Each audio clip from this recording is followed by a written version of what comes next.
Awal Juli ini, sampailah saya ke kota Tianjin, kota 2 jam berjarak dari Beijing, kota bekas wilayah kolonial Prancis. Di sana ada perusahaan kimia, salah satu perusahaan kimia terbesar di dunia, TCC namanya. Mereka punya kemampuan mengurut asal produk mulai dari C karbon, C1, lin, sampai C50. Bahkan ratusan mata rantai kimia lainnya mereka punya dengan berbagai finish produk yang berjumlah ribuan turunannya. Bahkan sampai produk kimia terkecil, nano nylon pengganti Kevlar tahan peluru, mereka juga punya. Kehadiran saya di sana atas undangan mereka diawali dengan sampel yang saya kirimkan 2 bulan sebelumnya. Kebetulan kami ada usaha milik keluarga, yaitu saya dan kakak saya di daerah Tapal Kuda, Jawa Timur. Usaha ini sudah 30 tahun lebih, di mana produknya kami kirim biasanya ke Eropa. Namun namanya usaha skala rumahan, ya kecil lah kapasitasnya. Ketika jadwal makan malam, di mana saya diatur untuk ketemu dengan tetua ahli kimia untuk berdiskusi lebih lanjut, saya seakan makan malam dengan maestro alkemi sesepuh seumuran Merlin kali. Merlin itu alkemis gurunya King Arthur zaman dulu. Bahasa Inggris mereka sempurna, walau mereka bertiga usianya sudah di atas 84 tahun. Pendidikan mereka didapat di kampus kenamaan di Amerika dan Eropa. Mereka tamatan MIT dulunya, way back then, sewaktu mereka ambil program doktor. Salah satu di antara mereka mulai membuka pembicaraan dengan pertanyaan, how can you mix the precious metal with common metal, becoming alloy like this? Katanya sambil menunjukkan sampel yang saya kirim.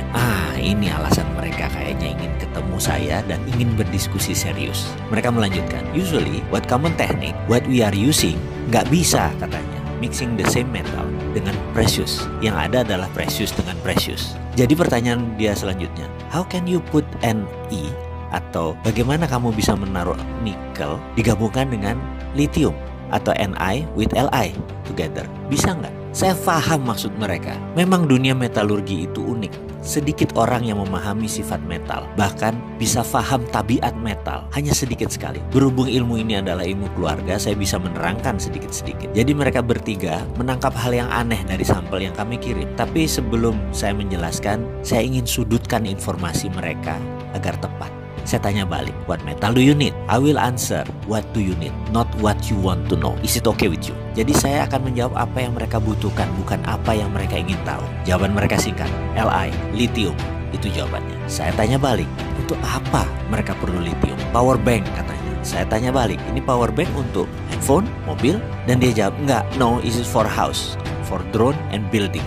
Mereka jawab. Asli saya terdiam, otak saya setengah kram. Makan malam Cina Muslim dengan Xi'an style, kambing muda yang lembut seakan tidak terkunyah jadinya. Saya bilang mohon penjelasan lebih lanjut. Hanya kalimat itu yang keluar dari mulut saya, yang dijelaskan dengan terjemahan singkat sebagai berikut. Bayangkan ada baterai yang bisa di-charge selagi listrik di rumah dipakai selama 4 jam. Lalu baterai tersebut akan dipakai selama 24 jam, seperti power banknya telepon. Jadi misalnya bayaran listrik kita yang biasanya 1 juta itu tinggal 20% atau tinggal 200.000, karena kita hanya memakai 1/5 daya listrik per harinya, di mana sisanya 4/5-nya akan menggunakan power bank tadi. Dan mereka menarget harganya tidak lebih 14 juta rupiah, itu pun dengan margin keuntungan di atas 40%. Siapa sih yang nggak bisa beli power bank yang bisa menghasilkan 5.000 kilowatt dengan harga 14 juta yang bisa mengirit 80% biaya listrik bulanan? Saya bukan kepikir masalah siapa yang akan beli power bank tersebut, tetapi daya listrik PLN